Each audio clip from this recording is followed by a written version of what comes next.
समन्ता चक्रवालेषु अत्रा गच्छन्तु देवता सद्धम्मं मुनिराजस्य सुनन्तु सग्गमोक्खदं धम्मश्रवणकालो अयं बदन्ता धम्मश्रवणकालो अयं बदन्ता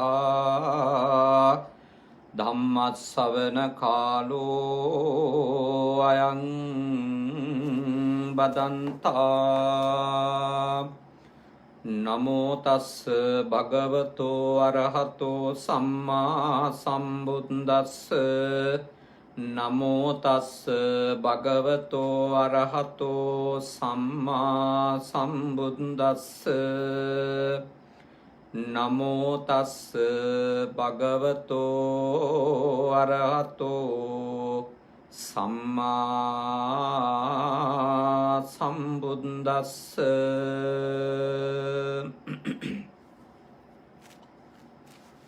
කාරුණික ශ්‍රද්ධාකාමී ගුණවත් පින්වතුනි අද සන්ධ්‍යා යාමයේ අපේ සදහවත් පිරිස වෙනදා සුපුරුදු වේලාවට වඩා පැයකට පෙර ආතුව මේ සද්ධර්ම දේශනාව ශ්‍රවණය කරන්නටයි සජීවීව සම්බන්ධ වෙන්නේ.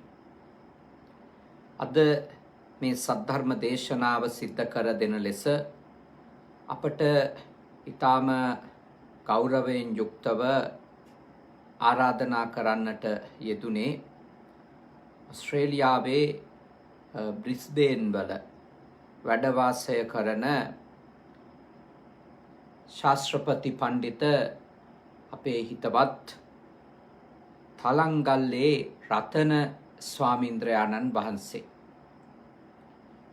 උන්වහන්සේ අපට දුරකථනයෙන් අමතලා ආරාධනා කර සිටියා මේ වගේ සද්ධර්ම දේශනාවක් සිද්ධ කරලා දෙන්නට කියලා.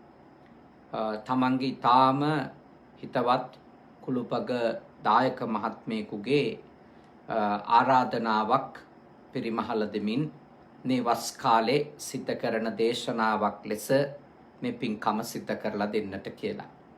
මේ වෙලාවේ පවුලේ පිරිස වගේම ඒ පවුලේ සමීපතමයින් විශේෂයෙන්ම ඒ බ්‍රිස්බේන් සිරි ධර්මසිරි බෞද්ධ විහාරස්ථානයට බොහෝම ශ්‍රද්ධාවෙන් යුක්තව සහ සම්බන්ධ වෙලා තිබෙනවා සද්ධර්මය ශ්‍රවණය කරන්නට. පින්කමේ දායකත්වය දරන්නේ සුරාජ් දේවගේ මහත්මාණන් සහ එම නෝනා මහත්මිනිය විසින්. විශේෂයෙන්ම පින්කමේ උතුම් අරමුණු කීපයක් තිබෙනවා. ඒ තමයි සුරාජ් දේවගේ මහත්මාණන් නමින් මීට වසරකට පෙර අභාවයට පත් ආදරණීය පියාණන් වහන්සේ SD කරුණාරත්න පියාණන් වහන්සේට පින්පෙත් අනුමෝදන් කරන්නටත් ඒ වගේම එම නෝනා මහත්මිනිය වන පුෂ්පාංජලි ගොඩකන්ද ආරච්චි මහත්මියගේ නමින් මිය ගිය අවුරුදු 20කට කලින් අභාවයට පත් ආදරණීය පියාණන් හර්බර්ට් ගොඩකන්ද ආරච්චි ආදරණීය පියාණන්ට පින් අනුමෝදන් කරන්නටත් දෙදෙනාගේම ආදරණීය මෑණියන් වහන්සේලා සුජීවත්ව සිටිනවා. සුනන්දා ප්‍රනාන්දු මාතාව ඒ වගේම දයා වීරතුංග මාතාව කියන ආදරණීය අම්මලා දෙන්නට නිදුක් නිරෝගී සුව දීර්ඝායුෂ චිරජීවනය ප්‍රාර්ථනා කිරීම අරමුණු කරගෙනත් වගේම දෙපාර්ශවයේම සුරාජ් මහත්මයාගෙත් පුෂ්පාංජලි නෝනා මහත්මියගෙත් ආදරණීය සහෝදර සහෝදරියන්ට ඥාතිහිත මිත්‍රාදීන්ට අපේ විහාරස්ථානයේ පූජනීය අපේ රතන ස්වාමින් වහන්සේට සහ ඒ දායකත්වයේ දරන පින්වත් පිරිසට දායක පවුල්වල ඇත්තන්ටත් බ්‍රිස්බේන් වල ජීවත් වෙන ආශිර්වාද කරමින් තමයි මේ උතුම් පින්කම මේ සද්ධර්ම දේශනාව සිද්ධ කරන්නේ. අපි තාම සතුටු වෙනවා පෙරතන ස්වාමීන් වහන්සේගේ ආරාධනාවෙන් මේ සුරාජ් මහත්මයා ඇතුළු ඒ පින්වත් පිරිසගේ දායකත්වයෙන් මේ සද්ධර්ම දේශනාව සිද්ධ කරලා දෙන්නට ලැබීම පිළිබඳව. ඇත්තටම ඒ විහාරස්ථානයේ සාමාන්‍යයෙන් Zoom තාක්ෂණයෙන් තමයි ධර්ම දේශනාවන් සිද්ධ කරන්නේ. නමුත් එහෙම වුණොත් ඒ දේශනාව ඒ දායක පිරිසට පමණක් සීමා වෙන නිසා අප සඳහන් කරා අපි බුද්ධ පුතුන් මුහුණු පොත ඔස්සේ මේ සද්ධර්ම දේශනාව සිද්ධ කරලා දෙන්නම් කියලා. හේතුව විශාල පිරිසකට අඩුම දවසක් ඇතුළත දසදහසක්වත් මේ දේශනාව අවම වශයෙන් බුද්ධ පුතුන් මුහුණු පොත ඔස්සේ ශ්‍රවණය කරනවා. වැඩි පිරිසකට සද්ධර්මයේ ශ්‍රවණය කරන්නට අවකාශයක් ලැබෙන නිසා තමයි අපගේ ඉල්ලීම අනුව බුද්ධ පුතුන් මුහුණු පොත ඔස්සේ මේ දේශනාව සිද්ධ කරන්නට කල්පනා කළේ. ඉතින් පෙරතන ස්වාමින් වහන්සේ බොහොම දැන උගත් තරුණ සායන් වහන්සේ කෙනෙක්. වීර්යයෙන් යුක්තව ඉංග්‍රීසි භාෂාවෙන් ඕස්ට්‍රේලියාවේ අධ්‍යාපන කටයුතු සිද්ධ කරලා තව දුරටත් ඒ ශාස්ත්‍රය තුළම කටයුතු කරන ගමන් ලංකාවටත් තමන්ගේ දායකයෝ හිත මිත්‍රයෝ එකතු කරගෙන ගොඩාක් සමාජ සේවාවන් මේ වසංගත කාලයේ දුප්පත් මිනිස්සු වෙනුවෙන් නැති බැරි මිනිස්සු වෙනුවෙන් තමන්ගේ විහාරස්ථානය මුල් කරගෙන තමන්ගේ සමීපතම දායක කාරකාදීන්ගේ ශක්තිය ඇතුව ගොඩාක් ලොකු සේවයක් සිදු කරන තරුණ හාමුදුරු කෙනෙක්. තමන්ම වීර්යයෙන් ඒ වීසා ආදිය සකසාගෙන ඕස්ට්‍රේලියාව තුල අධ්‍යාපනය ලැබමින් සේනාසනයක් ආරම්භ කරපු එක ගැන අපි ඊටාම සතුටටපත් වෙනවා. උන්වහන්සේට හදවතින් ආශිර්වාද කරමින් උන්වහන්සේට ශක්තිය දෙන සියලුම දායක පින්වතුන්ලට ආශිර්වාද කරමින් විශේෂයෙන්ම අපි මේ සද්ධර්ම දේශනාව ආරම්භ කරනවා. ඒ සුරාජ් මැතිතුමාගෙත් මැතිණියගෙත් ආදරණීය පියාණන් වහන්සේලාට පින් අනුමෝදන් කිරීම අරමුණු කරගෙන හැමෝම හොඳින් මේ දේශනාව ශ්‍රවණය කරන්නට, තව කෙනෙකුට ශ්‍රවණය කරන්නට ඔබට පුළුවන් මේ දේශනාව ෂෙයා කරන්නට, උවමාරු කරගන්නට. ඒ උතුම් ධර්ම දානයේ පින්කම ඔබටත් සිද්ධ කරගෙන ඔබගේ ඥාතීන්ටත් මිය ගියපු බුද්ධ පුතුන් ශ්‍රාවක පිරිස නමින් මිය ගිය අයටත් පින් දෙන්න අවස්ථාව ලැබෙනවා. අද අපි සද්ධර්ම දේශනාවේදී අවධානය යොමු කරන්නේ ඊ අවසන් කරපු තැනින්.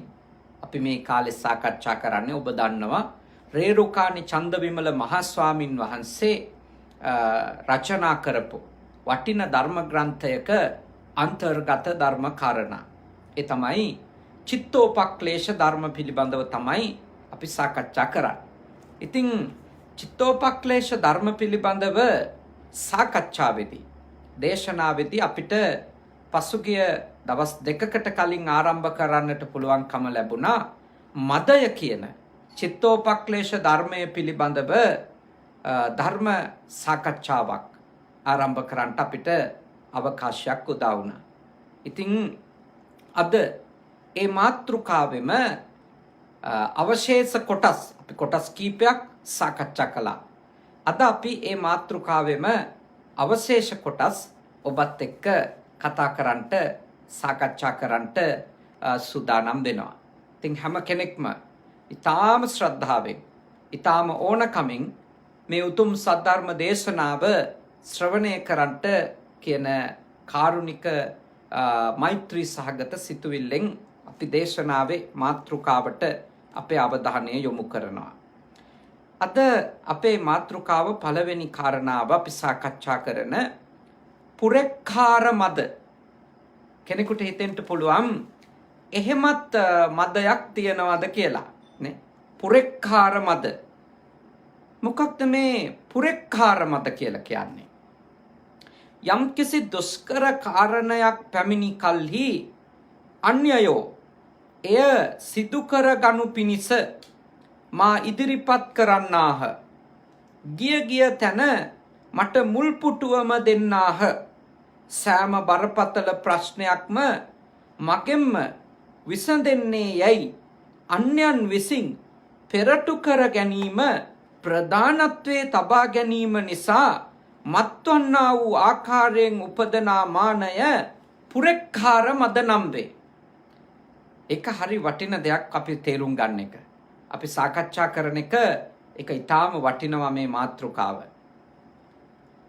මේ ප්‍රමුඛ වීම කියන එක මේ මම මුල් වෙලා තමයි හැම දෙයක්ම කෙරෙන්නේ කියන සිතුවිල්ල අපිට ඇති වුණාට පස්සේදී ඒක මදයක් බවට මානසිකව ගත්තොත් ඒ නිසා යම්කිසි ආකාරයකට උමතු ස්වභාවයක් අපේ මනස තුල ඇති වෙන්න පටන් ගන්නවා.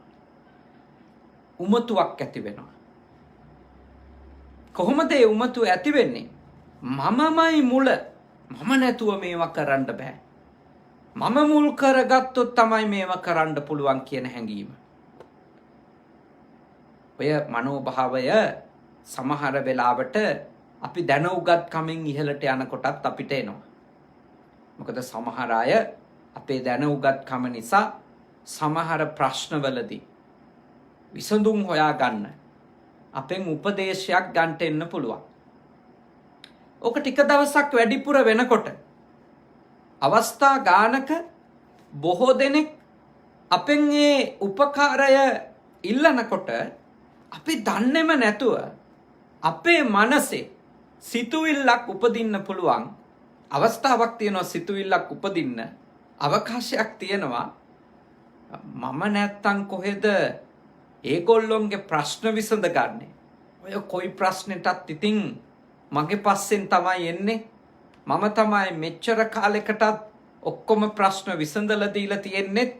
ඉදිරියටත් මම නැතුව මේවා කරගන්න බෑ කියන හැඟීම. මා යෝජනා කරනවා ඒ උමතුව අපි ඕනම කෙනෙක්ගේ මනසේ ඇති වෙන්න පුළුවන් උමතුවක්.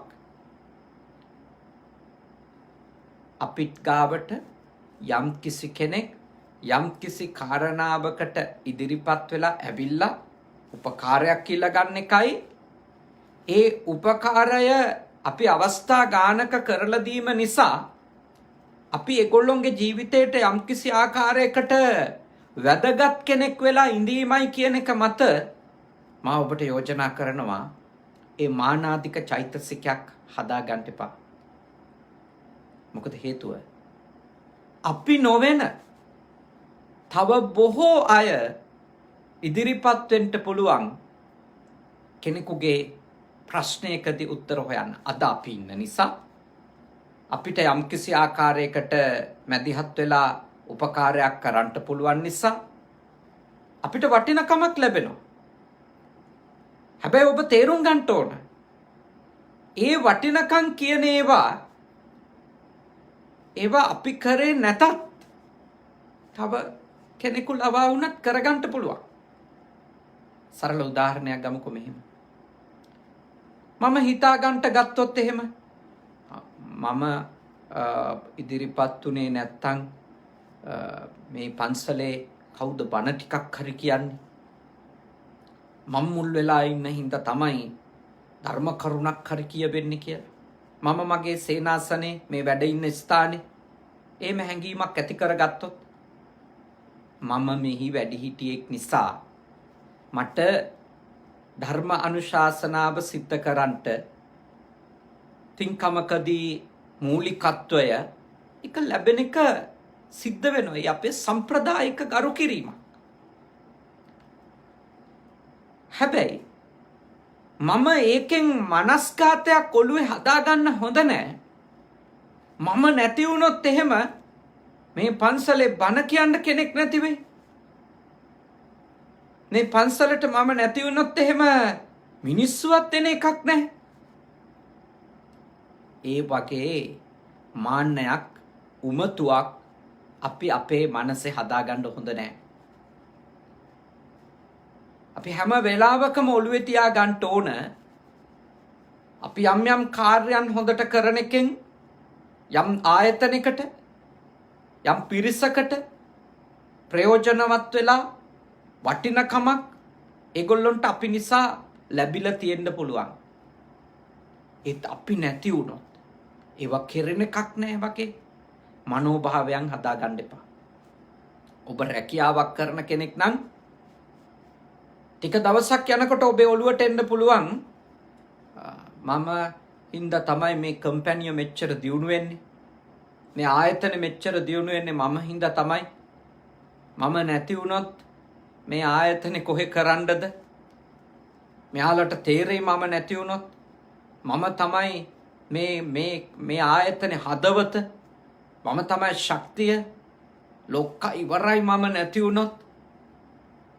මා යෝජනා කරන ඔබට ඔබ ඉඳීම ඇත්තටම ඔබේ ආයතන ප්‍රධානියට ලොකු උදව්වක් වෙන්න පුළුවන්. ඔබේ ආයතනේ දියුණුවට, ඔබේ ආයතනේ ජයග්‍රහණවලට ඔබේ දායකත්වය හරි වටිනවා වෙන්න පුළුවන්. ඒත් මතක තියාගන්න. ඒ කාරණාව මත උමතු වෙන්න එපා.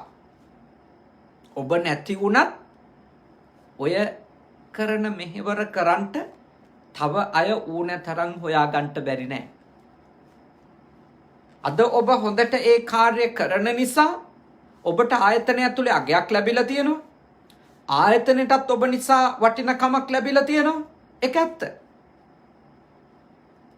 ඔබ නිසා ඒ ඉන්න තැනට ලැබිච්ච අගය ගැන සතුටු වෙන්න. ඒ ආයතන නිසා ඔබට ලැබිච්ච අගය ගැනත් සතුටු වෙන්න. ඒත් ඔළුව උදුම ගන්න එපා. මනස අවුල් කරගන්න, විකෘති කරගන්න යන්න එපා. හැමදේම ඔබත් එක්ක කතා කරලා කරනකොට, ඔබත් එක්ක සාකච්ඡා කරලා කරනකොට ඔබගේ ඔළුවේ සංකල්ප පැල කරගන්න, මනස සිතුවිලි හදාගන්න යන්න එපා. මන් නැති වුණොත් මේවා ඉවරයි වගේ. එහෙම වෙන්නේ නැහැ. අපි නැති දවසටත් මේ ලෝකේ පවතිනවා. අපි මිය ගියත් මේ ලෝකේ ඉස්සරහට යනවා. මේ ලෝකෙ සිද්ධ වෙන දේවල් වෙනවා. ආයතන වලට අලුත් අය බිහි වෙනවා. අලුත් දක්ෂයෝ ඉදිරියට එනවා. සමහර විට ඒගොල්ලෝ අපි දේවල් කරාට වඩා ඊටාම දක්ෂ විදියට, ඊටාම ලස්සනට, අලුත් විදියට ඒ දේවල් කරන්න පුළුවන්. එකෙන් ඔබ ඔබගේ කාර්ය ගැන අව탁සේරුවක් ඇති කරගන්න කියලා නෙවෙයි යෝජනා කරන්නේ. ඔබ කරන කාර්ය ගැන ඔබ සතුටු වෙන්න. ඔබේ හැකියාවන් ගැන සතුටු වෙන්න. ඔබට තිබෙන දැනුම, කුසලතා ගැන ඔබ සතුටු වෙන්න. ඒත් මනස්ගත හදාගන්න එපා. ඔබ නැති වුණත්, මම නැති වුණත් මේ ලෝක ඉස්සරහට යනවා. මේ ලෝක ඉස්සරහට යනවා. අපෙන් ලැබිච්ච විදිහේ දායකත්වයක් නොවෙන්න පුළුවන්. හැබැයි ඊට වඩා ලස්සනට, ඊට වඩා වෙනස් විදියකට ඒ දේවල් පවත්වගෙන යන්න ඒ දායකත්වය ලැබෙන්න පුළුවන්. මමමයි කියන, මම නැති වුණොත් ඔක්කොම ඉවරමයි කියන ඒ මාන්නේ හදාගන්න එපා. ගෙදරකවත් එපා කියලා මම යෝජනා කරනවා. ආයතනික නෙමෙයි, ගෙදරකවත් ඕක හදාගන්න එපා. ඕක ඔළුවට ආවම හරියට පම්පෝරි කියවන්න පටන් ගන්නවා. අපි කියන්නේ පම්පෝරි කියවනවා කියලා. එතෙන්ට යනවනේ. සමහර වෙලාවට අම්මලාගෙන්, ගෘහණියන්ගෙන් ඕක කියවෙනවනේ. ඒ කියන්නේ ගෙදර අම්මා තමයි උයන්නේ. ඒක හරි. අම්මා තමයි ගොඩක් ගෙවල් වල රෙදි ටික සෝදන්නේ. ඒක සාතික ඇත්ත. අම්මා තමයි ගොඩක් ඒවා හොයලා බලලා කරන්නේ. ගෙදර ගොඩාක් ඒවා ඒගොල්ලෝ හරියට මහන්සි වෙනවා. ගොඩාක් පිරිමි අය මාත් එක්ක මේ කිව්වා, ඇත්තටම ස්වාමීන් වහන්සේ මගේ බිරිඳ කොච්චර ගෙදර ඉඳන් වැඩ කරනවද කියන එක මට මේ තේරුනේ මේ කොරෝනා නිසා ගෙදර ඉන්නකොට කියලා. මම ගෙදර ඉන්නකොට තමයි තේරුනේ මේ මනුස්සයා කොච්චර දවසේ වැඩ කරනවද කියලා. එහෙම කියපු අය ඉන්නවා මාත් එක්ක. එහෙම පිරිමි අය බෙදා හදාගෙන තියෙනවා. ඒගොල්ලොන්ට ලැබිච්ච තමන්ගේ බිරිඳ ගැන එතෙක් නොලැබුණු අවබෝධයක් මේ වසංගත තත්ත්වෙත් එක්ක ලැබිච්ච අය ඒක කියලා තියෙනවා අවංක. හැබැයි කාන්තාව, අම්මා, බිරිඳ ලෙස ඒ භූමිකාවේ ඉන්න කෙනා ඒ තමන්ගේ කරන ඒ උතුම් කාර්ය ගැන සතුටු වෙන්න. ඒත් මදයක්, මාන්නයක්, උමතුවක් හදාගන්න එපා. ඒ කියන්නේ මේ වගේ ප්‍රකාශන කරන්න එපා. උදාහරණයක් ලෙස කිව්වොත් දැන් ජනෙල් වහන ගමන් හැමදාම අම්මලා අනිත් අයට ඇහෙන්න බැන ජනෙල් වහන වෙලාවල් තියෙනවා. මම නැත්තම් මේ ගෙදර දොරක් ජනේලයක් වහන්න එකෙක් නැහැ. ලයිට් නිමන ගම ඔක්කොම යා නිවනවා. නිමන ගම ඔක්කොටම බයිනවා. මන් නැති වුණොත් මේවා දවල් දවසේම දාලා එහෙම කියනවා. ඉතින් මම ඔබට කියන්නේ ඇත්තටම ඔබ ඒවා බෙදා හදා ගන්න සහ ඒවයි වගකීම් හරියට ඔබේ ළමයින්ට පවරනවා නම් එහෙම වෙන්නේ නැහැ. ඔබම මුල් වෙලා කරන්න ඕනි කියලා ඔළුවේ තියෙන සිතුවිලි හින්දා සමහරලාට ඔබ ඕනටත් වඩා වැඩ වැඩි කරගෙන තියෙනවා. සමහරලාට හැම මිනිස්සෙක්ම කැමති වැඩවලින් මග ඇරලා ඉන්න තමයි. ඒක මේ මිනිස්සෙයින්ගේ ස්වභාවයක්. ළමයි හරි කැමති වැඩවලින් මග ඇරලා ඉන්න. හැබැයි ඒ කැමැත්තට හොන්ත රුකුලක් හම්බ වෙනවා. අම්මලා ඔක්කොටම බැන තමන්ම කරනවා. රෙදිත් නමනවා, හොදනවා, ගෙදර සුද්ධ කරනවා, උයනවා, টয়ලට් සුද්ධ කරනවා, ඔක්කොම කරනවා. බැන ඔක්කොම කරනවා. එතකොට ළමයින්ගේ ඔළුවටත් යනවා ඉතින් මෙයා බැන යාමනේ කරන්න ආස කියලා. මම යෝජනා කරනවා අම්මලා යම් කොටසක් ගෙදර මහන්සි වෙලා කරන එක හරි. අම්මම කරන්න ඕනේ දේවල් තියෙනවා. ඒ වුණත් මගේ නම් අදහස ළමයින්ට සමහර ඒවා වගකීම පවරන්න ඒගොල්ලන්ට කරන්න පුළුවන්. මොකද නැත්තම් ඔබේ ඔළුවේම මනස්කාතයක් එනවා අර වගේ. මම නැති වුණොත් මේවා කරන එකක් නෑ, අරව කරන එකක් නෑ. ඕක ටිකක් වැඩි වුණාට පස්සේ සමහරු මේ ට්‍රිප් එකක් යන්නේ කොහෙවත් යන්නේ නැහැ. මොකද එයාගේ ඔළුවේ වැඩ කරනවා මම නැතුව ගෙදර අය කන්නේ කොහොමද? මම නැතුව ගෙදර අය කොහොමද තේ එකක්වත් හදාගන්නේ? ඒගොල්ලන්ට කිසි නිදහසක් නැහැ නේද? ඇත්තම කාරණේ තමයි ඔබ උයන්නේ නැති වුණොත් ඔය කවුරුක්ක බඩගිනි මැරෙන්නේ නැහැ උයාගෙන කනවා.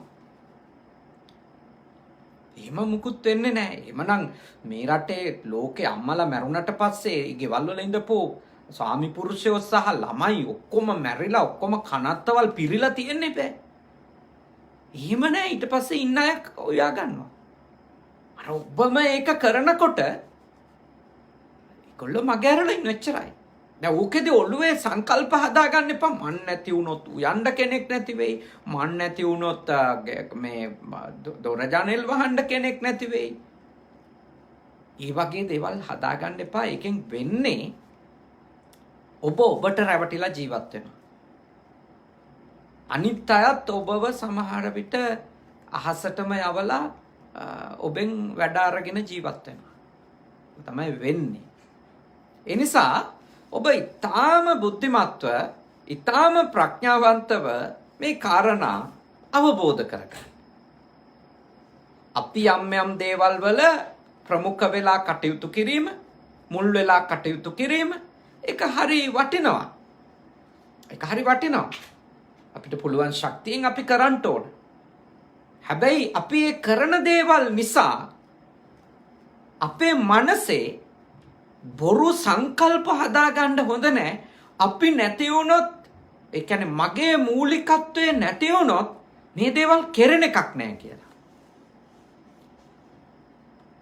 එහෙම හදාගත්තම තමයි අර සිල් ගන්න ගිහිල්ලවත් නිදහසේ ඒක කරගන්න බැරි අය ඉන්නේ. ඒගොල්ලොන්ට උයන වෙලාව කිට්ටු වෙනකොට ඔළුව නරක් වෙන්න පටන් ගන්නවා. මොන භාවනා තිබුණත් ඒවට ඔළුව එකතු වෙන්නේ නැහැ. හිත එකතු වෙන්නේ නැහැ. කොච්චර හොඳ බණක් කියමින් හිටියත් ස්වාමීන් වහන්සේ ඒක ඔළුවට එන්නේ නැහනේ. ඉතින් බණ ඉවර වෙච්ච සැනින් දුවල ගිහිල්ලා මේ හොද්දට 3-5 දාන හැටි ඔක්කොම උපදෙස් දෙන්න පටන් ගන්නවා ෆෝන් එකෙන් ගෙදර මිනිස්සුන්ට. කියන්නේ ඔළුවේ වැඩ කරනවා මම්ම තමයි හොද්ද ඒ දන්න ඕන. මම්ම තමයි බොංචි හදන්න ඕන. මන් නැතුව මං හදන බොංචි අර වෙන කවුරු බොංචි හැදුවත් ගෙදර අයට කණ්ඩ බැරි වෙයි. මනස්ගත. ඔක්කොම ඔළුවේ තියෙන පිස්සු එක විදිහේ. එහෙම එකක් නැහැ. ඔබ රහට හැදුවොත් සතුටින් කවුරුත් කයි. ඔබ පැන ඒවා කරන නිසා අනිත් අය කවුද කැමති නැත්තේ නිකන් ඉන්න? ඒගොල්ලෝ නිකන් ඉන්නවා. දැන් මගේ පන්සලේ මම මුලදීම තේරුම් ගත්තා මම දානෙ ගේන හැමෝටම ධර්මදේශනාව අනුශාසනාව කරන්නට ආවොත් එහෙම මේ ගෝලය කෙනෙක්වත් බණ ටිකක් කියන්න ඉගෙන ගන්නෑ. මම මොකද කරේ? මගේ සේනාසනේ ආරණිකේතන භික්ෂු පුහුණු මධ්‍යස්ථානයේ ආරම්භේ ඉඳලම කවුරු දානෙ ගෙනාවත් කොච්චර දුර ඉඳලා ආවත් මම බණ කියන්නේ යන්නේ. පින්දීමේ කටයුතු වලට මම යන්නේ. ඒකට යවන්නේ අපේ ශිෂ්‍ය නමලා. ඒගොල්ලොන්ට ඒක බෙදලා දීලා තිනවා. ඔයා බණ කියන්න, ඔයා පූජාව තියන්න. ඒක රොටේට් වෙන්න ඕන, රවුමෙන්න ඕන, හැමෝම බණ කියන්න ඕන, හැමෝම පූජාව තියන්න ඕන. දැන් බලන්න ඒ කරපු දේ නිසා මම දැන් අවුරුද්දකට කිට්ටුයි ජපානෙට ඇවිල්ලා. අපේ දායක ඇත්තන්ට මම නෑ කියන එක මත පන්සලට දානමාන අඩුවීමක් වෙන්නේ නෑනේ. මේ වසංගත කාලේ මිනිස්සුන්ට දාන දෙන්න බෑ. ඒ නිසා දාන නැති වෙලාවල් ඕන තරම් තියෙනවා. නමුත් මේ වසංගත කාලේ සල්ලි නැතුව වෙච්ච දෙයක්. එන්න විදියක් නැතුව වෙච්ච දෙයක්. එහෙම නැතුව ලොකු හාඳුරුවෝ නැහැ. ලොකු හාඳුරුවෝ නැතුව ඉතින් මොකටද දානෙ ගෙනිහිල්ලා? ඒ වගේ පිස්සු හැදුන්නේ මිනිස්සුන්ට. මිනිස්සු පුරුදු වුණා මහා සංඝරත්නයට දන් දෙන්න. ඉන්න ස්වාමීන් වහන්සේ කෙනෙක් එයා පොඩි එක්කෙනෙක් වෙන්න පුළුවන්. සමහරට අවුරුදු 10ක 15ක එක්කෙනෙක් බණ ටික කියන්නේ. ඉන්න ස්වාමීන් වහන්සේගෙන් බණ අහලා දානි පූජා කරලා ඉන්න ඔක්කොම ස්වාමීන් වහන්සේලට උන්වහන්සේලත් එක්ක ගාත කියලා උන්වහන්සේලා සජ්ජායනා කරන පිරිත ශ්‍රවණය කරලා සතුටින් පින් ලබාගෙන යන්න කැමති වුණා. දැන් සමහර පන්සල් ලොකු හාමුදුරුවෝ නැති වුණා මේ පන්සල ඉවරයි. අපි කවුද දන්නේ අපි කොයි වෙලේ මැරෙයිද කියලා අපවත් වෙයිද කියලා. ඔක්කොම අපි මත්තේ දාගන්න කියොත් අපි නැතුව දේවල් කෙරෙන එකක් නැහැ කියලා හැම එකටම අපි පැන කරන්න ගියොත් අනිත් අය පුහුණු වෙන්නේවත් නැහැ. අද බලන්න මට කොච්චර නිදහස ඉගෙන ගන්න ලැබිලා තියෙද මේ ජපානෙට ඇවිල්ලා. හැයි මගේ සෑම ගෝලයකටම හොඳට බණ කියන්න පුළුවන්. ලස්සනට පිරිත් කියන්න පුළුවන්. ලස්සනට බුද්ධ වන්දනා කරන්න පුළුවන්. මම නෑ කියන එක මත පන්සල කඩන් වැටුන්නේ. සේනාසන 4ම ලස්සනට පවත්වාගෙන යනවා. ඒ සම්බන්ධව කිසිම චිත්ත පීඩාවක් ඇති වෙන්නේ නැහැ. අයියෝ මේවා විනාශ වුණා, පිරිහුණා. ඇයි? අත්තුගානකේ ඉඳලා ඒගොල්ලෝ ලව්වක් කරන්න ඒගොල්ලොන්ට පුහුණුව දීලා තියෙනවා. අදටත් පන්සල පිරිසිදුව ලස්සනට බෝමලු, සෑමලු ඕන තැන හැමදේම පිරිසිදුව පිළිවෙලට අපේ ශිෂ්‍යව පවත්වාගෙන යනවා. ඒක ඔබේ දරුවන්ට පුහුණු කරගන්න පුළුවන්. ඒකයි මම ඔබට කියන්නේ. මේ දරුවන්ට රෙදි නමා ගන්න බැරිද? දරුවන්ට ඇඳේ ෂීට් එක හදා ගන්න බැරිද? බෙඩ් ෂීට් එක. දරුවන්ට පොරෝණයක් උල ගන්න බැරිද? මොන බොරු කතාවද? ඒ ඔක්කොම අපි විසින් ඒගොල්ලොන්ගේ ඔළුවට දාන ඒවා. දැන් මේ රටේ මේ චූටි ළමයි මේ ජපානි කියන රටේ මුල් අවුරුදු 5ම අවුරුදු 3න් විතරනේ ළමයි මෙහි පෙර පාසල් වලට යවනවනේ 2මාරක් 3ක් වෙනකොට. ස්කෝලේ යනකම්ම ඒගොල්ලෝ ඇත්තටම වැසිකිලි හොදන්න පවා ඉගෙන ගන්න. මේ අකුරු ගන්නන්නේ නැහැ මේ රටේ පොඩි ළමයින්ට. ඒගොල්ලන්ට වෙන ක්‍රියාකාරකම් හැම දෙයක්ම මේ චූටි ළමයි තනියෙන් කරගන්න ඉගෙන ගන්නවා. අන්තිමට යා වැඩිහිටියෙක් වෙන්න පුදුම පෞරුෂයක් එනවා. පුදුම පෞරුෂයක්. සෑම දෙයක්ම තමන්ගේ ටික කරගන්න හොඳ විනයක්, හොඳ පුහුණුවක් ලැබිච්ච ළමයෙක් බවට ළමයා පත් වෙනවා. වැසිකිළිය කැසිකිළිය ලස්සනට පාවිච්චි කරන්න. මොප් කරන්න පොඩි ළමයි මම දැකලා තියෙනවා තුවා අරගෙන අර බිම පිහින හැටිනේ. බිම දන කහගෙන ඒව සුද්ධ කරනවා. අපේ සංස්කෘතියේ අපි වරද්දගෙන තියෙන දේ තමයි මේ අම්මගේ අතින්ම ඔක්කොම කෙරෙන්න ඕනේ. තාත්තගේ අතින්ම මේ ටික කෙරෙන්නම ඕනේ. ඒකෙන් වෙන්නේ දීර්ඝ කාලයක් යනකම් වහල්ලු වගේ අපේ වැඩ කරන පිරිසක් හැදෙනවා. වහල්ලු වගේ. ඊළඟට ඒගොල්ලොන්ට බොහොම අමාරුම යුගය ආවට පස්සේ තමයි පොඩි හරි විවේකයක් හම්බෙන්නේ. හැබැයි එතකොට මොකද වෙන්නේ? අර ඔක්කොම තමන්ගේ මතින් කෙරෙන්න ඕනේ කියලා මනස්ගාතිකුත් ඒ අම්මලා තාත්තලාගේ ඔළුවේ පැලවිලා.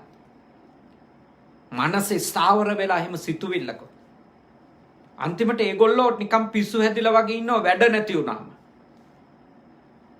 නෑ. වැඩ කරලා ඉන්නත් නැතුව ඉන්නත් නේ. වැඩ කරමින් කටයුතු කරන්න, විවේකයෙන් ඉන්න, අනිත් අය එක්ක වැඩ බෙදා ගන්න, තමන් මුල් වෙලා කරන්න, අනිත් අය මුල් වෙලා කරනවා බලලා සතුටු වෙන්නත් හැමදේම අපි ඉගෙන ගන්න ඕන. ජීවිතේ පුහුණු වෙනවා කියන්නේ ඒකයි දේවල්. මාන්නේ නැත්තම් මාන්නේ හැදෙනවා. ඔක්කොම මං කරනකොටම මට මාන්නේ එනවා. ඒකෙන් මදයක්, මත්ගතියක්, උමතුවක්, මමමයි කියන මනස්කාත එනවා. මේ සක්කාය දිට්ඨි බිඳ වැටෙන්නේ මේවා තේරුම් ගත්තොත්. සෝතාපන්න වෙන්න මේවා තේරුම් නොගෙන බෑ. මොකද අපි අපේ ප්‍රාර්ථනාව මේ භවයේ නිවන් දකින්න නම්, මේ භවයේ මාර්ගඵලලාභියෝ වෙන්න නම් අපි අපේ සක්කාය දිට්ඨිය දුරු කරන්න ඕන. මමත්වයේ පිළිබඳව තියෙන සංකල්ප අපි දුරු කරන්න ඕන, දිය කරන්න ඕන. ඒවා මතක තියාගන්න කරන්න බෑ. අපි මේ වගේ චූටි දේවල් වල අපේ මනස පුහුණු කරගන්නේ නැත්තම්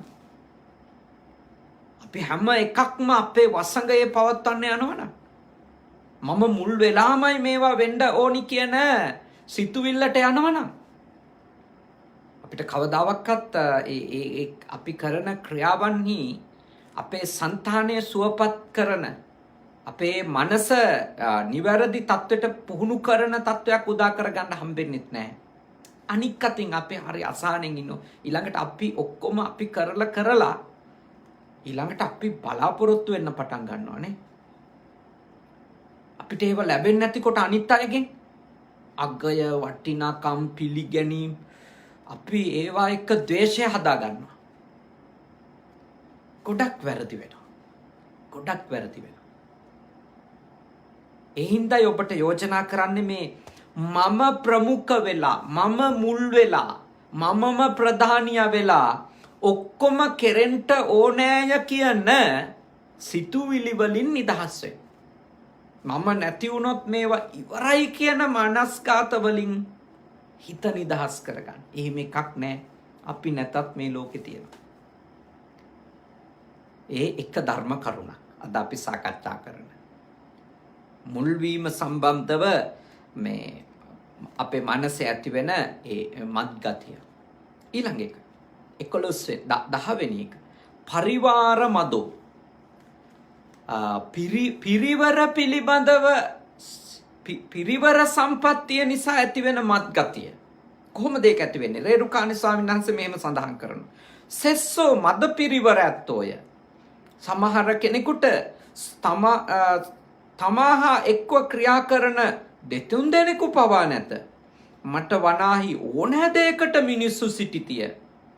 අන්‍යයන්ට සිටින දුබල මිනිසුන් මෙන් නොව ලෝකයා ගණන් ගන්නා වූ බොහෝ මිනිස්සුන්ද මට ඇතියයි පිරිවර නිසා මත්වීම් ආකාරයෙන් උපදන මානය පරිවාර මද නම් වේ. අර තමන් එක්ක පිරිසක් ඉන්නකොට, තමන්ගේ වටේ යම්කිසි පිරිසක් ඉන්නකොට අපිට එන උමතුව ඔය. අපිට එන මත්ගතිය. දැන් මෙහෙම හිතන්න. දැන් මම මේ කාලේ යම් ප්‍රසිද්ධියක් ලැබපු කෙනෙක් නිසා සමාජ මාධ්‍යවල රූපවාහිනී ගුවන් විදුලි මුද්‍රිත ඕවයි ප්‍රසිද්ධියක් ලැබපු කෙනෙක් නිසා මා වටා යම් පිරිසක් ඉන්නවා. හැබැයි මං ඕකෙන් උමතු වෙන්න හොඳ නැහැ. ඇයි උමතු වෙන්න හොඳ නැත්තේ? ඔය පරිවාර සම්පත්තිය කියන එක සම්පූර්ණයෙන්ම මගේ කීර්තිය එක්කයි ප්‍රසිද්ධිය එක්කයි තීන්දුව වෙන එකක්. ඒ ඉන්න ගාන කීයද කියලා තීරණය වෙන්නේ මම කීර්තිමත් වෙලා වෙති නෙමෙයි, මට අපකීර්තියක් ලැබිලා බලන්න ඕන මාත් එක්ක ඉන්න ගාන හොයාගන්න. මම පෙරදිලා බලන්න ඕන මාත් එක්ක ඉන්න ගාන හොයාගන්න. මට නින්දා පහස ඇවිල්ලා බලන්න ඕන මාත් එක්ක ඉන්න ගාන හොයාගන්න. නැතුව මට ඉන්නවා ලක්ෂ 15ක් බුද්ධ පුතුම් පේජ් එකේ ලොකුම පේජ් එක අපේ තමයි. බොරු මනස්ගත හදාගන්න හොඳ නැහැ. හරියට නින්දාවක් අපහාසයක් කවුරු හරි කරොත් මේ ඔක්කොම ගැලවිලා යනවා. මේ හැම දෙයක්ම මතක තියාගන්න. බොහෝ අය අපි වටා කැරකෙන්නේ, රොක් වෙන්නේ යථාර්ථය තමයි බහුතරයට අදාළ යථාර්ථය අපිට දෙයක් තියෙන හින්දා. අපි ගාව දෙයක් නැත්තම්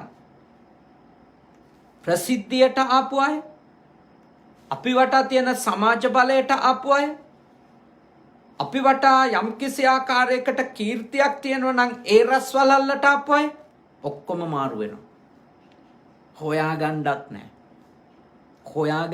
මතක තියාගන්න. ෆෝන් වල අපේ නම්බර් ඔක්කොම බ්ලොක් වෙන හැටි බලාගන්න පුළුවන් ප්‍රශ්නයක් වුණොත් හැමෝගෙම නෙමෙයි, ඉතාම සුළුතරයක් ඇරුණුකොට බහුතරය ලොකු ප්‍රශ්නයක් වුණොත් ඔය වටේ කැරකි හිටියට අපි කවුරුත් දාලා දුවනවා. ඒක තමයි ඇත්ත. එහෙමයි කියලා අපි මිනිස්සු අපිත් එක්ක ඉන්නකොට ඒ මිනිස්සු සැක කර මේ අත් දාලා දුවයි, මේ ඉන්නේ කපටිකමට වෙන්න ඇති. එහෙම හිතන්න එපා. සමහර විට අවංක වෙන්න ඇති.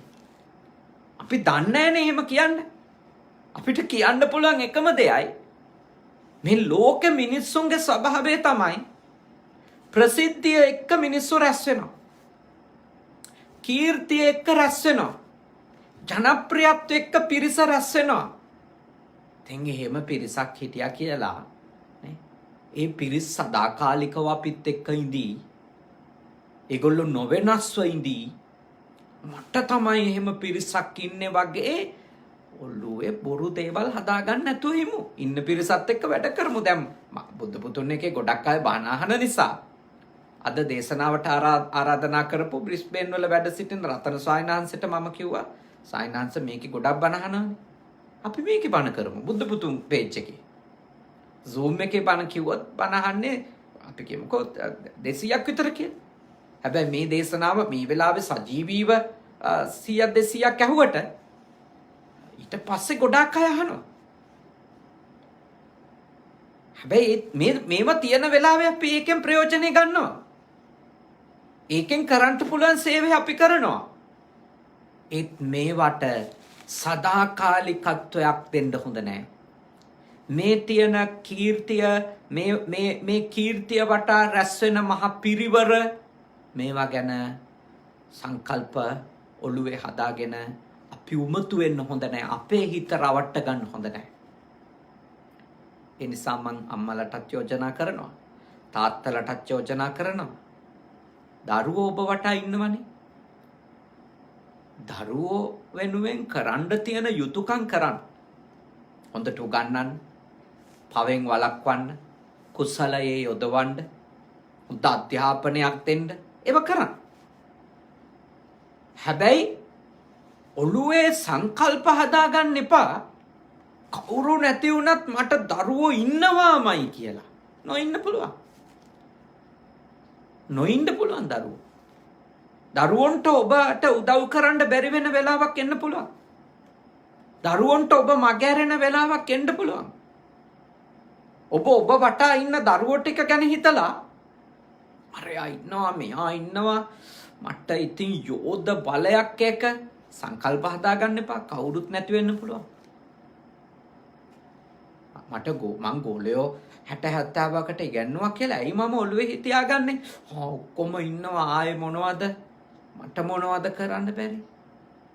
එහෙම ඇයි අපි එහෙම අනිත් අයගේ හිත් ගැන ඇයි අපි ඒ වගේ හීන ලෝක හදාගන්නේ?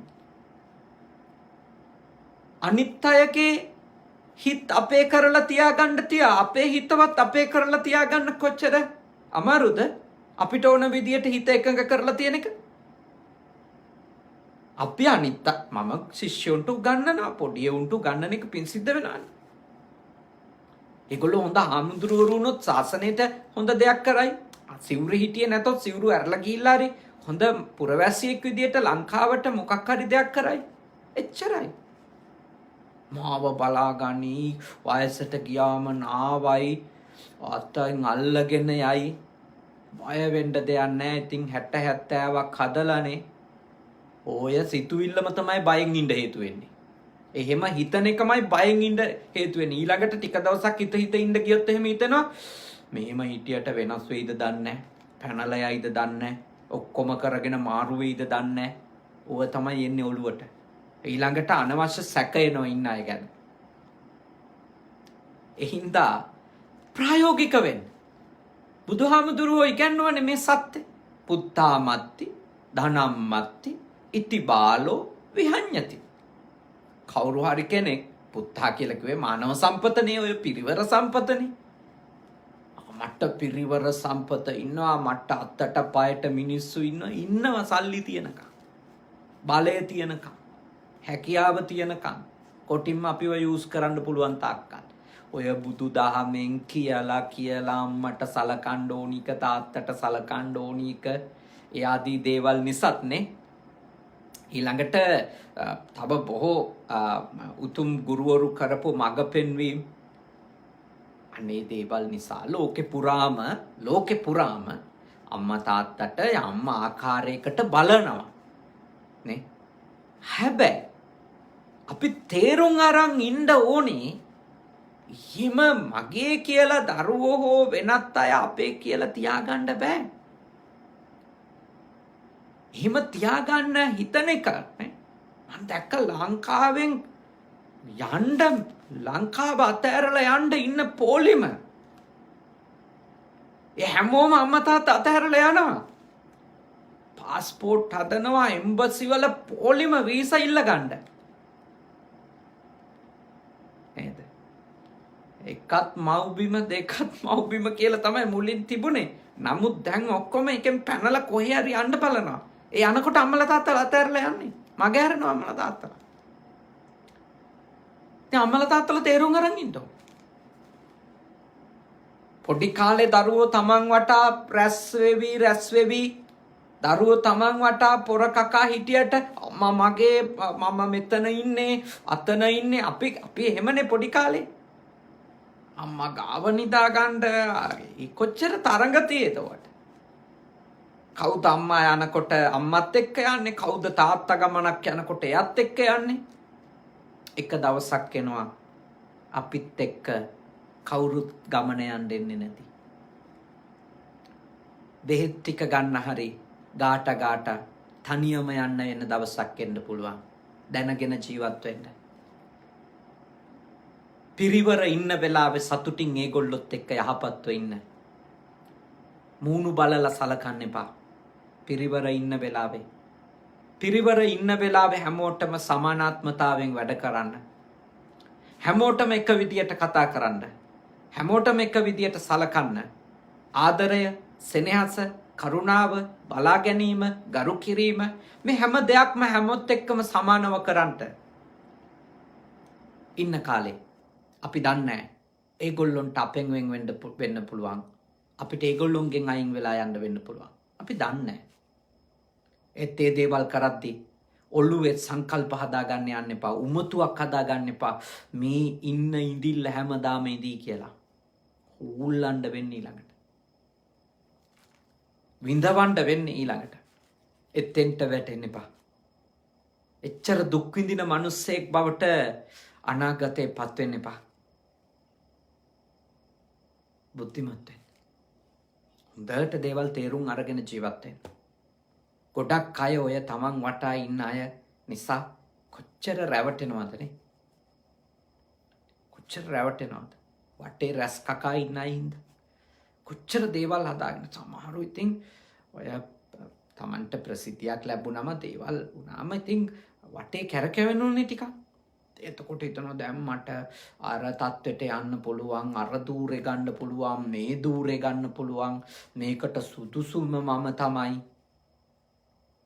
කොච්චර රැවටිලා සල්ලි නාස්ති කරගන්න මිනිස්සු ඉන්නවද? තමන් වටා සුළු පිරිසක් රැස් වෙවි ඉන්නකොට අපේ ඔළුවට එනවා මේ අය අපි වෙනුවෙන් ඕන කැපවීමක් කරනවා කියලා.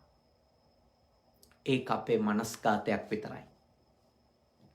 යථාර්ථය තමයි අපෙන් ඒගොල්ලොන්ට ප්‍රයෝජනයක් තියෙන තාක්කල් අපිත් එක්ක ඉන්නවා. බහුතරය සුළුතරයක් එහෙම නැහැ. සුළුතරයක් ඉන්නව එහෙම නැහැ. අපිට තිබුණත් ඉන්නවා නැති වුණත් ඉන්නවා. මම ඔබට යෝජනා කරනවා ඔබ කවුරුවක්වත් දන්නේ නැති කාලේ ඔබත් එක්ක ඉඳපු පිරිස අමතක කරන්න එපා. ඒගොල්ලෝ නොසලකා හරින්න එපා. ඔබ කවුරුවත් දන්නේ නැති කාලේ ඔබට 7-5කින් හරි උදව්වක් කරපු එක්කෙනෙක් ඉන්නව නම් එයා හැමදාම හිතේ මතක තියාගන්න. හැමදාම යාව හිතේ තියාගන්න. මොකද හේතුව එයා අපි එක්ක ඉඳලා තියෙන්නේ අපිට තියෙන දේවල් දැකලා නෙමෙයි. අපිට තියෙන දේවල් දැකලා නෙමෙයි. අපිට මොකුත් නැති වෙලාවෙ. එතන හිටියේ ඔබේ අම්මා. එතන හිටියේ ඔබේ තාත්තා. ඔබට දේවල් නැති වෙලාවෙ. ඔබගේ බිරිඳ, ඔබගේ සැමියා ඔබට දේවල් නැති වෙලාවෙ ඔබත් එක්ක ඉඳපු අය. බහුතරයක් එළියෙන් හමු වෙන අය මතක තියාගන්න. ඒ ඉන්නේ ගොඩක් වෙලාවට පස්සේදී අපි වටා තියෙන දේවල් එක්ක අහු වෙන අය. එනිසා ගිහි ජීවිත ගත කරද්දී තමන් වටා එකතු වෙන පිරිසත් එක්ක කලබල වෙලා තමන්ගේ මුල් කපන්න යන්න එපා. ඔකට අපේ ගම්වල කියන්නේ පස්සේ අංගාවට මුලින් ආපු කන අමතක කරන්න එපා කියලා. අඟ ලොකු කරගෙන කන අමතක කරන්න එපා. අඟත් වැදගත්. ඒ වගේමයි මුලින් තිබුණු කනත් වැදගත්. පස්සේදී රැස් වෙන පිරිස් රැස් වෙන හේතු දන්නේ සමහර විට ඒ රැස් වෙන අය විතරයි. අපි දන්නෙත් නැහැ. ඇයි එයා ලං වුණේ කියලා. ඇයි එයා අපි ගාවට ආවේ කියලා. ඇයි එයා අපිව හොයන්න පටන් ගත්තේ කියලා. ඇයි අපිත් එක්ක එයා යාළුුනේ කියලා අපි දන්නේ නැහැ. එච්චරට මේ ලෝකෙ සංකීර්ණයි. ඒ නිසායි ඔබට යෝජනා කරන්නේ හරිම ප්‍රඥාවන්තව, හරිම ඥානවන්තව, සිහි කල්පනාවෙන් යුක්තව වැඩ කරන හොඳ බෞද්ධයෙක් වෙන්න කියලා. සිහි කල්පනාවෙන් යුක්තව. මානෙන් උමුතු වෙන්න එපා. මදය ඇති කරගන්න එපා. පිරිස හිටියට ගොඩක්. පිරිස ඉන්න එක ගැන සතුටු වෙන්න. මේ මිනිස්සුත් එක්ක එකතු වෙලා හොඳ දෙයක් කරන්න. උමුතු වෙන්න එපා. මම හිතන්නේ මාත් එක්ක තව ටික කාලයක් ඉඳී පිරිස. අද ඉන්න පිරිස ගැන විතරනේ මට කියන්න පුළුවන්. අද දවසේ ඉන්නවා මේගොල්ලෝ මාත් එක්ක. ඉතින් මම ඒගොල්ලොත් එක්ක යහපත් දෙයක් කරනවා. හෙට වෙනකොට මට මොනවා වෙයිද කියන එකවත්, මගේ කීර්තියට ප්‍රසිද්ධියට අත් වෙන ඉරණම මොකද්ද කියන එක ගැනවත් මට සහතික කරන්න බැරුව මං කොහොමද කියන්නේ මේගොල්ලෝ හැමදාම ඉදී කියලා. මොකද සමහර වෙලාවට අපි මූණ දෙන දේවල් එක්ක අනිත් අයට අපි වෙනුවෙන් පෙනී හිටින්න බැරි වෙන්නත් පුළුවන්. කවුද දන්නේ? ඔය එකක්වත් අපි දන්නේ නැහැ. ඒ හින්දායි ඔළුවේ බොරු බලාපොරොත්තු හදාගන්න හොඳ නැත්තේ. තමා හිසට තම අතමය සෙවණැල්ල. අත්ත දීපා විහරත අත්ත සරණා න අනඤ්‍ය සරණා. තමන්ට තමන්මයි පහන ආලෝකය හෙවණැල්ල ඔක්කොම ටික තමන්ට තමන්. එක තැනක් එනවා තමන්ටත් තමන් නෑ. ධම්ම සරණ අනඤ්‍ය සරණ. එදාට තියෙන එකම සරණ අපි අවබෝධ කරගත්ත යථාර්ථය විතරයි. මොකද අපිටත් අපිව තනියවම පවත්ත ගන්න බැරි දවසකුත් එනවා. ඒක තමයි යථාර්ථය. ඒක තමයි මේ ජීවිතයේ ඇත්ත කතාව. ඒක තමයි ලෝක ස්වභාවය. අපට අපිත් නැති වෙලාවක් එන නිසායි භාග්‍යවතුන් වහන්සේ අත්තදීප සූත්‍රයේදී දේශනා කරන්නේ ධම්ම සරණන අනඤ්‍ය සරණ. අවබෝධයේ සරණ ඇර පිහිට හැර අන් කිසිවක් නැහැ කියලා. මුලින් අත්ත සරණ. අන් අයගේ පිහිට නැතත් තමන්ට තමන්ගේ පිහිට තියෙනවා. හැබැයි තමන්ටත් භෞතිකව තමන්ට පිහිට වෙන්න බැරි තැන ආවම එතනදි තියෙන්නේ දේවල් තේරුම් අරන් හිටියානම් හිත හදාගෙන සන්තෝෂෙන් ඉන්න පුළුවන්. හොඳයි. ඊටාම ශ්‍රද්ධාවෙන් යුක්තව ඔබ හැම කෙනෙක්ම මේ සද්ධර්ම දේශනාව ශ්‍රවණය කරන්නට යෙදුණා. බොහොම ශ්‍රද්ධාවෙන්, බොහොම ගෞරවයෙන් යුක්තව ඔබ මාතෘකා දෙකක් සාකච්ඡා කළා. තව අලුත් මාතෘකාවක් සාකච්ඡා කරන්නට ගියොත් තව ගොඩක් වෙලාවට යන නිසා හෙට දවසේදී ඔබට පුළුවන් රාත්‍රී 7ට පැවැත්වෙන ධර්ම දේශනාවේදී තවදුරටත් මදය පිළිබඳව ධර්ම කරුණු ඉගෙන ගන්න.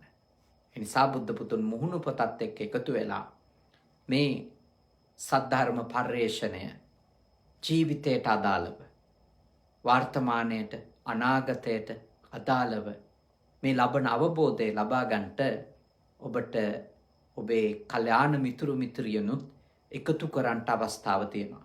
බුද්ධ පුතුන් මුහුණු පොතේ අද විකාශනය වුණු මේ සජීවී දේශනාවත් හෙට උදෑසන වෙන විට YouTube නාලිකාව තුළින්, බුද්ධ පුතුන් YouTube නාලිකාව තුළින් නැවත ශ්‍රවණය කරන්නටත් අඛණ්ඩව ඕනෑම වෙලාවක ඒ ශ්‍රවණය කරන්නටත් ඔබට අවස්ථාව ලැබෙනවා.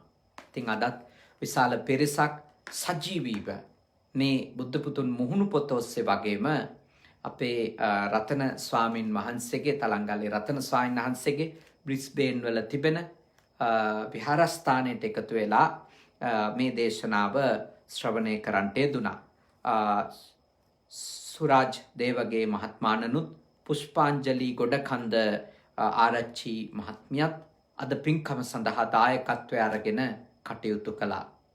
රැස්වුණු සියලුම පින්කුසල් විශේෂයෙන්ම සුරාජ් දේවගේ මහත්මාණන් නමින් නියගිය එස්.ටී. කරුණාරත්න ආදරණීය තාත්තට මේ පින්කුසල් අනුමෝදන් කර සිටිනවා. ඒ වගේම අවුරුද්දකට කලින් ඒ පියාණන් මියගියේ. ඊට අමතරව වසර 20කට කලින් මියගිය හර්බර්ට් ගොඩකන්ද ආරච්චි ආදරණීය තාත්තටත් අපි මේ පින් අනුමෝදන් කර සිටිනවා.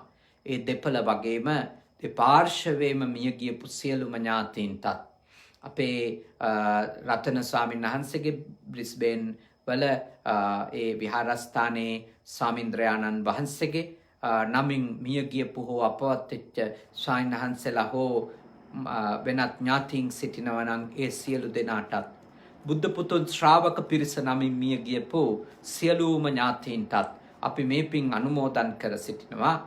ඒ සියලුම ඥාතිවරු මේ පින් අනුමෝදන් වෙත්වා, සුවපත් වෙත්වා, සැපවත් වෙත්වා, දුකින් මිදෙත්වා, උතුම් අමා මහ නිර්වාණ ධර්මයම අවබෝධ කර ගනිත්වා කියලා කවුරුත් සාදු කියලා ප්‍රාර්ථනා කරමු. ඒ වගේම සම්‍යක් දෘෂ්ටික උතුම් දෙවිවරු මේ පින් අත්කර ගනිත්වා. දෙවියන්ගේ ආශිර්වාදය, ආරක්ෂාව, බැල්ම, ශක්තිය ආදරණීය මෞතුමිය සුරාජ් මහත්මයාගේ, සුනන්දා ප්‍රනාන්දු ආදරණීය මාතාවටත්, පුෂ්පාංජලි මහත්මියගේ ආදරණීය අම්මා දයා වීරතුංග මාතාවටත්, දෙපාර්ශවයේම සහෝදර සහෝදරියන්ට වගේම ඒ පවුලේ සියලුම දෙනාටත්, ඒ වගේම අපේ සේනාසනේ රතන ස්වාමීන් වහන්සේ බ්‍රිස්බේන් වල උන්වහන්සේටත්, ඒ වගේම මේ දේශනාව ශ්‍රවණය කරන්නට බොහෝ ස්වාමීන් වහන්සේලා සජීවීව බුද්ධ පුතුන් මුහුණු පොත සමග සම්බන්ධ වුණා. උන්වහන්සේලා සියලු දෙනාටත් බුද්ධ පුතුන් ශ්‍රාවක පිරිසටත් විශේෂයෙන්ම මට ජපානයේ අධ්‍යාපන කටයුතු සඳහා මහෝපකාරී වන අතිපූජනීය අපේ සහෝදර කනගවා සුගත භාවනා මධ්‍යස්ථානාධිපති ඒ වගේම ෆුජි සුගත සේනාසනය කන්සායි සුගත භාවනා මධ්‍යස්ථානයන්හි ආධිපත්‍ය හොබවන හුරුළුනික වැවේ සුදම්ම සාමින්ද්‍රයාණන් වහන්සේට ඒ වගේම මා සමග මේ සේනාසනයේ වැඩ වාසය කරන කනගවා සුගත භාවනා මධ්‍යස්ථානාධිකාරී අම්පිටියේ සද්ධාවාස සායන් වහන්සේ ඇතුළු මහා සංඝ රත්නයටත් බණහපු ඔබටත් සියලු දෙවියන්ගේ ආශිර්වාදයෙන් යහපතක්ම වේවා, නිදුක් බව ලැබේවා, නිරෝගී බව ලැබේවා, සුවපත් බව ලැබේවා, දීර්ඝායුෂ ලැබේවා, චිරජීවනය ලැබේවා. සියලුම දෙවිවරු මේ පින්බෙලෙන් නිවන් දකිත්වා. සාදු සාදු සාදු. අවසාන වශයෙන් ඔබ අප හැම දෙනාට දෙවි දේවතාවුන්ට මියගිය සියලුම ඥාතීන්ට මේ පින් කුසල් පාරමී ධර්ම වේවා. මේ භවයේ පුරාම සත්පුරුෂ ඇසුර ලැබේවා. කල්යාණ මිත්‍ර ඇසුර ලැබේවා. සද්ධර්මයේම ශ්‍රවණය කරමින් ධර්මානුධර්ම ප්‍රතිපත්ති පූර්ණේ කරගෙන ඉක්මන් භවයකදී නිවන් දකින්ට අද කරගත්තු පින්කමද පාරමී ධර්මයක් වේවා. ඔබ අප හැමට නිවනම අවබෝධ වේවා. සාදු සාදු සාදු. ආකාසට්ඨා ච බුම්මට්ඨා දේවා නාග මහිත්‍තිකා පුඤ්ඤන්තං අනුමෝදිත්වා චිරන් රක්ඛන්තු ශාසනං. ආකාසට්ඨා ච බුම්මට්ඨා දේවා නාග මහිත්‍තිකා පුඤ්ඤන්තං අනුමෝදිත්වා චිරන් රක්ඛන්තු දේශනං. ආකාසට්ඨා ච බුම්මට්ඨා දේවා නාග මහිත්‍තිකා පුඤ්ඤන්තං අනුමෝදිත්වා චිරං රක්ඛන්තු මම් පරන්ති තී. ඔබ හැම දිනම නිදුක් වෙත්වා, නිරෝගී වෙත්වා, සුවපත් වෙත්වා. සාදු සාදු සාදු.